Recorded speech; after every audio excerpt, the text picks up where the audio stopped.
Good evening. I'd like to call the village board meeting for Tuesday, February 7th, 2017 to order with roll call, please. McAlpine. Here. Kraus. Here. Kozler. Here. Cavelli. Here. Dudek. Here. Chapman. Here. Thank you. Would you join me in the Pledge of Allegiance? I pledge allegiance to the flag of the United States of America and to the republic for which it stands, one nation, under God, indivisible, with liberty and justice for all.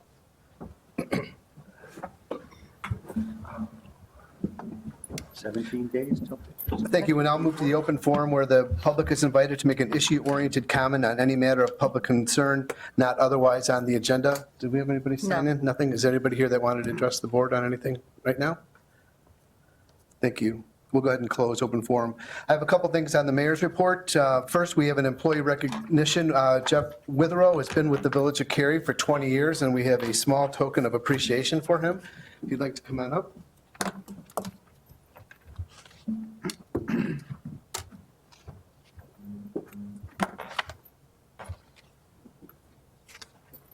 Fine sergeant with our great men and women in blue. This is a great a testament to our great police department that we have, a 20-year veteran of the department. We thank you very much for your service and keeping us safe. You know, we're not ranked one of the lowest crime rates in Henry County for nothing, because we've got great people behind us. So we thank you, the board thanks you, and congratulations for 20 years. Thank you very much. A little bit about Jeff. He was an interim dispatcher, CSO. He was a detective. And then he was promoted to sergeant in 2014. He's a drug recognition expert, so he does a lot of our DUI enforcement and does some in-service training as it relates to impaired driver, A-RIDE. You've been an instructor for A-RIDE, which is advanced roadside impaired driver enforcement. What I miss here? You're married? Yes, sir. Like Jamie's back there, so I wouldn't forget that for the world. And you have 3 children. And I was, I was quizzed on this, and it's Wyatt, John, and McKenna. All right, very You look good. too young to have children at that age. It's crazy. That's crazy. So anyways, Jeff's a big part of the police department and does a lot for us, so congratulations on this one.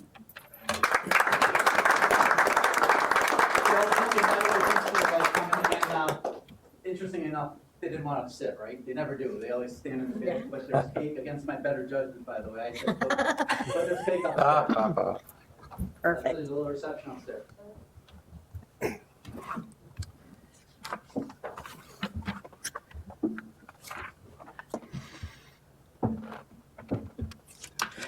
One other thing, the Village of Cary has been recognized by the United States Marine Corps Reserve.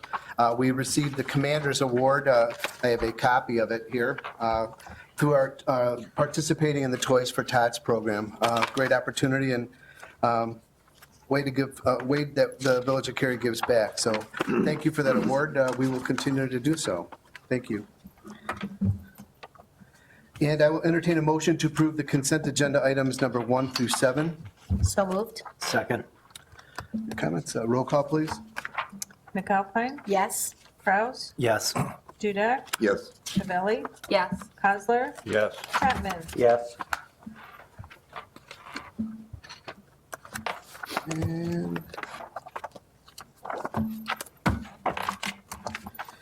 I will entertain a motion to approve resolution authorizing an agreement between the Village of Cary and Verizon Wireless. So moved. Second. Who's handling this, you, Jake? Yeah, I'll take it, Mayor. This item is coming off Committee of the Whole agenda. We had discussed this at our last committee item, or committee meeting, I should say. And after that discussion, there were some items that the village board had requested that we ask of Verizon.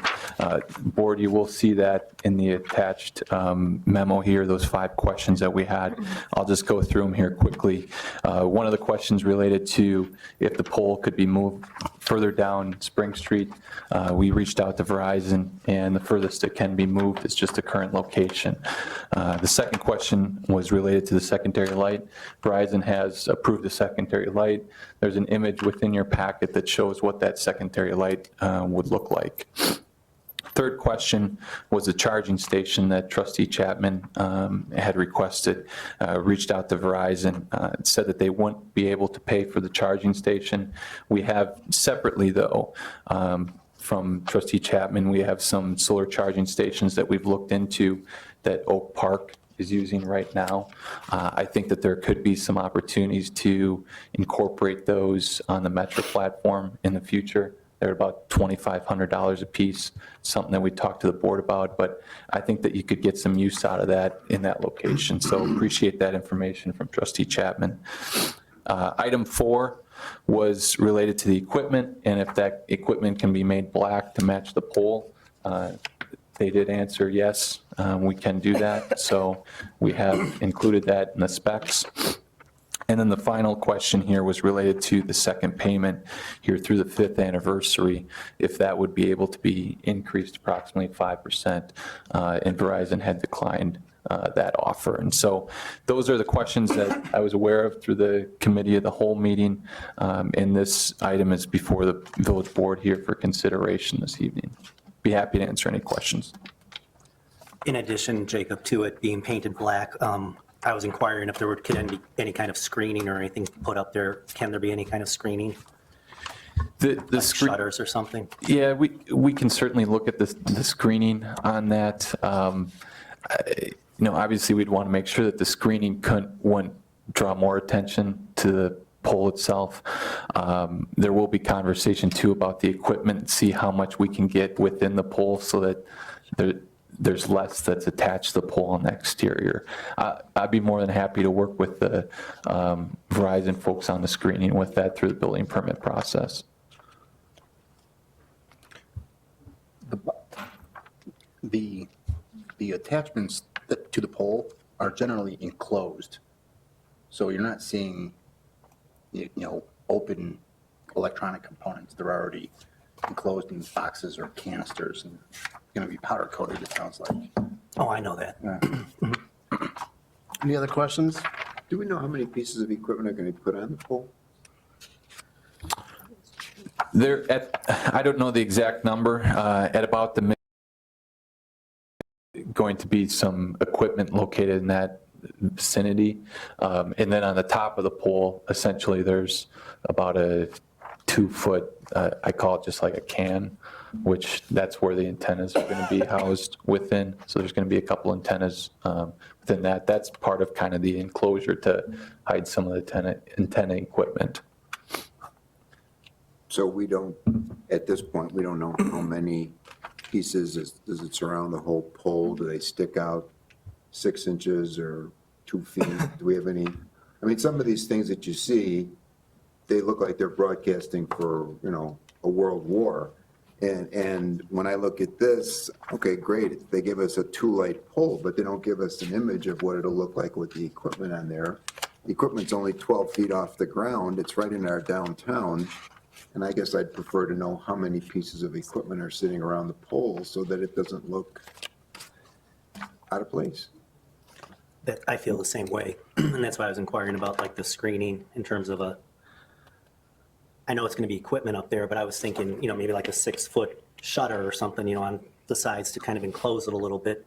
That would match what's across the street on that building. There was a spec sheet that was included in the committee packet. It wasn't included in here, but that shows, what that equipment is going to be. It's not going to stick out 2 feet. It's going to stick out and protrude some. It's not going to be 2 feet. If the majority of the board would prefer that you see that spec sheet, I'd be happy to bring that back to the board so that you can review what that spec sheet would look like and what the exact dimensions are going to be, but it's not going to be sticking out 2 feet. It's not going to be 360 degrees of equipment around the pole.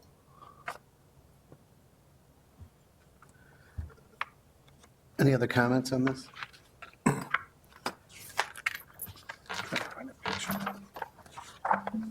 Is everybody of the same mindset about wanting to see exactly what the equipment's going to look like on the pole?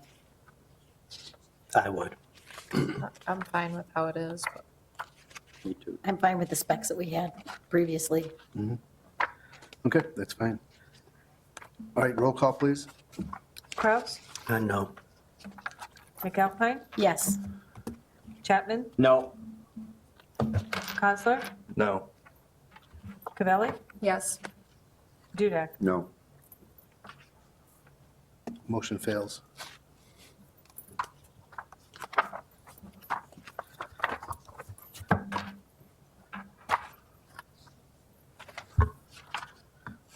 Okay, moving on. I will entertain a motion to approve a resolution authorizing participation in the Solo Smart Advisor Program. So moved. Second. Thank you, Mayor. Excuse me. This item here, I'll just kind of give a brief introduction, then can turn it over to Trustee Chapman to add any additional detail. But this is from the Metro Mayor's Caucus here, and it's an opportunity, if the village board so chooses, that we would be able to work with a no-cost consultant through the Metro Mayor's Caucus to help the village advance our solar initiatives. If the village board is interested in proceeding with this, the first step would be to complete the application. There'd be a small solar statement that staff would create on behalf of the village board here and on behalf of the village. Right now, you probably saw in the staff memo, there's not a lot of staff time that we have to commit to this program here. If the board is interested in participating in this project, it's something that, we could work with Houseal and Levine, who's working on the Unified Development Ordinance, who could reach out to the consultant and get feedback regarding solar initiatives and ways to advance solar energy in the code. I just don't know if this is a priority right now of the village board, which is why it's before you for consideration. We have to think too about other priorities, economic development, some of the other items that are on, the community development director's work plan right now. And so looking for feedback from the village board on this, and happy to answer any questions. And I know Trustee Chapman is passionate about this item, and if he wants to add anything, I'm sure he'd be happy to hear those comments. The only comments I'd make at this time, thank you, Jake, that was a great synopsis of the program. So the Metropolitan Mayor's Caucus is looking for 10 communities to sign the agreement which will allow the federal funds to pay for this fellow to come from Minnesota to Illinois for 6 months. And in those towns that signed up, all the towns in the caucus will be able to get help from them, but those 10 will be able to get direct assistance. If we're talking about things, and we had our first successful solar installation, I'm very proud of that residential. As it is, there's a lot of information about there. Solar has come so far in the past 4 or 5 years. The costs have come down 50-60% since 2010, and the efficiency has gone up. It used to be 30%, and now we're approaching 65 to 70%. State of Illinois has a goal of 25% alternative energy by 2025, and there are currently in the United States, there are more people working in the solar industry than there are in the coal and gas industry combined. So when we talk about opportunities, we are talking about local jobs and stimulating our economy, putting money back into and helping our residents as well as the village to become less dependent on fossil fuels. All I'm asking for tonight is for the permission to sign the free contract to ask that guy to come and talk with Houseal Levine. I did give Brian more of the Soul Smart, the text of it. It's got the amendments and things in there to give to Houseal so that they could talk. And that's it. Thank you very much. If you have any questions, please ask.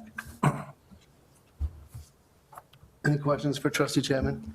Dave, I guess Yeah. I have a question, not really related so much to this, but this sort of seems to be putting all our eggs in one basket as far as green initiatives. So is there anything else that doesn't pigeonhole us into a solar initiative?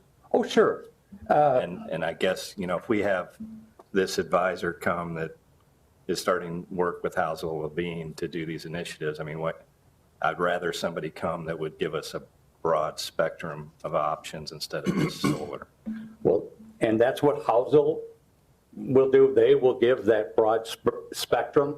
This guy is like more in depth. So he's coming to Chicago, not Cary, but he's coming to Chicago to help those communities get going.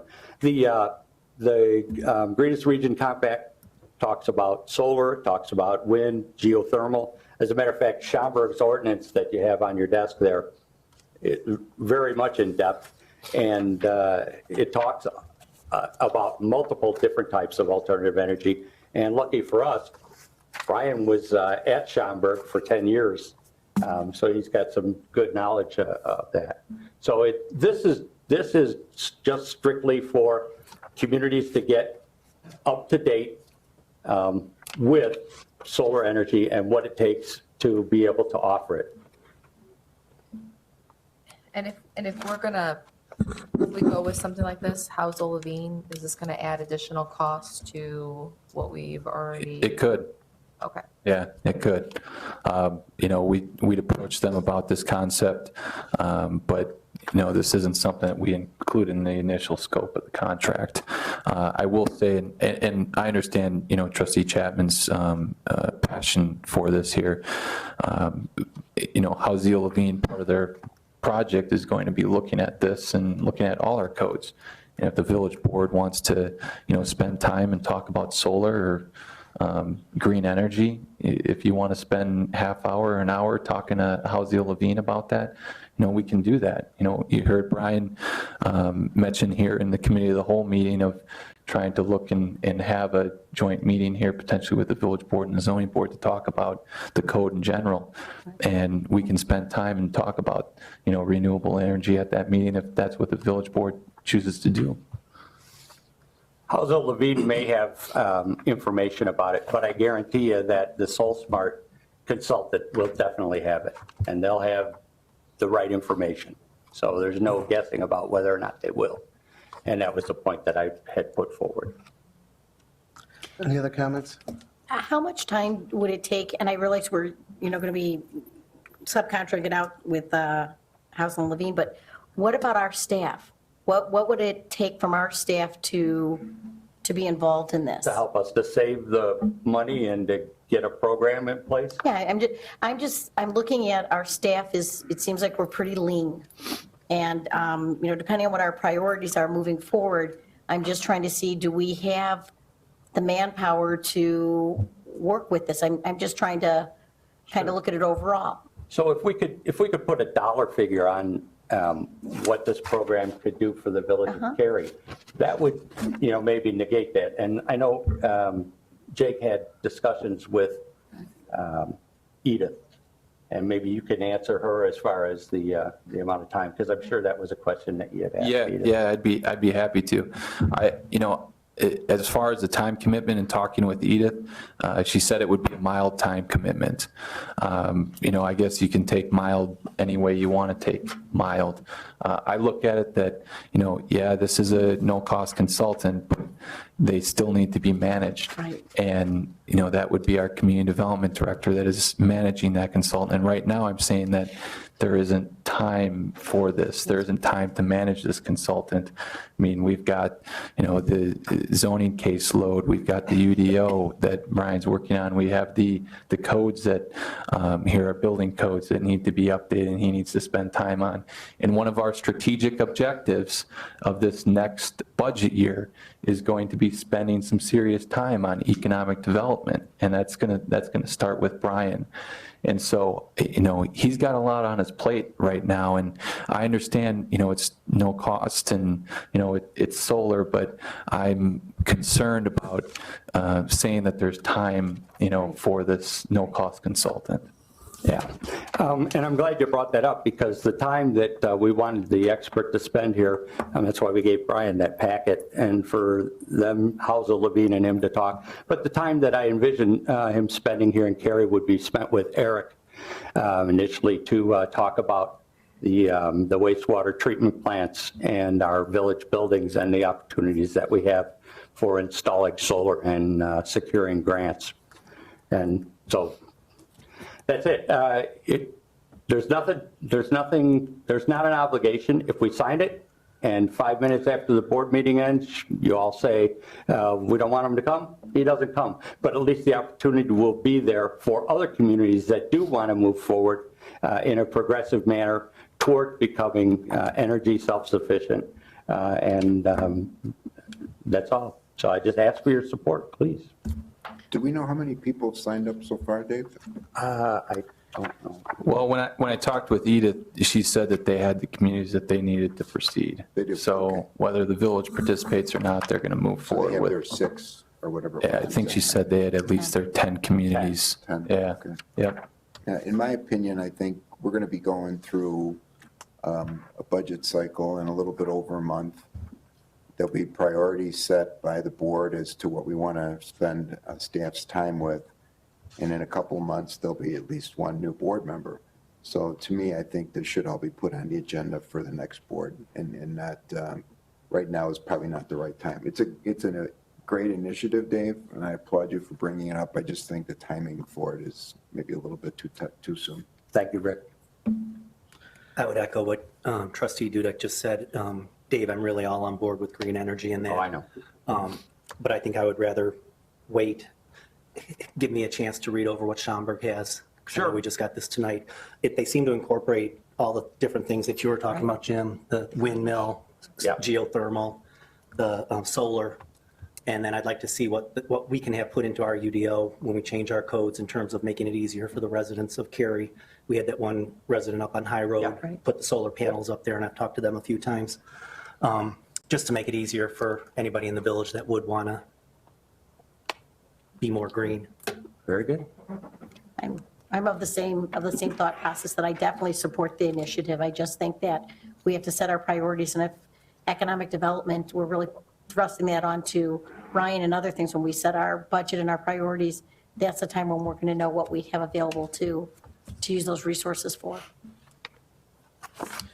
Any other comments? Roll call, please. Chapman? Yes? Dudek? No. Cosler? No. Cavelli? No. Kraus? No. McAlpine? No, Thank you. just because of timing.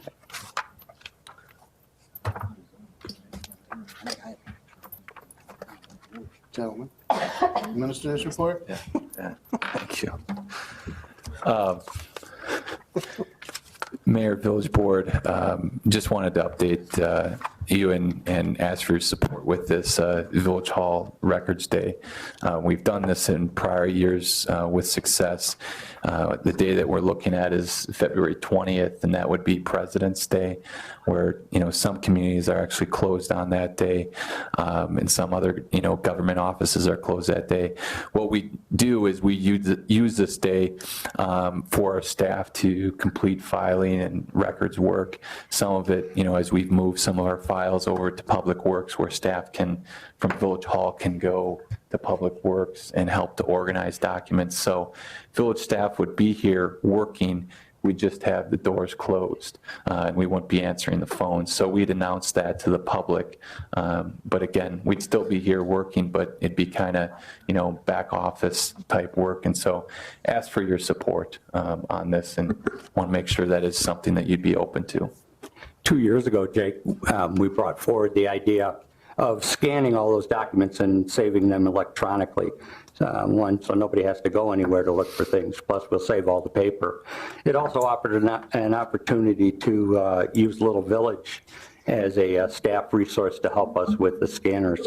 I just asked the board to think about that for going forward and helping to move us away from paper and into the digital age. And that is a good segue. On February 21st, we'll be doing our CIP plan, and one of those items is related to getting our documents scanned, and if that is something the board wanted to, spend some dollars on. So more or less just a commercial for the public, in that, folks are invited for that, where we review our 5-year capital improvement plan here for the village as a whole, and that's going to be starting at committee of the whole meeting, and may bleed over into the village board a little bit as well. Trustee Chapman? Yeah. just so you're aware, the state of Illinois actually has rules for the electronic storage of documents that were not natively electronic. Yeah. So there's actually standards that have to be met and guidelines that have to be followed. So it's not just a matter of scanning them in and saving them to a disk. Sure. So Okay. The final thing too, I just wanted to, with the Verizon vote, I mean, that, you know, there was no's and some yeses, and some folks wanted additional information. Would the board be open to, you know, that coming back and just, you know, here's what the spec sheet would look like to get some more My detail? concerns were financial. I don't think we're getting a good deal on that, so it wasn't about the aesthetics.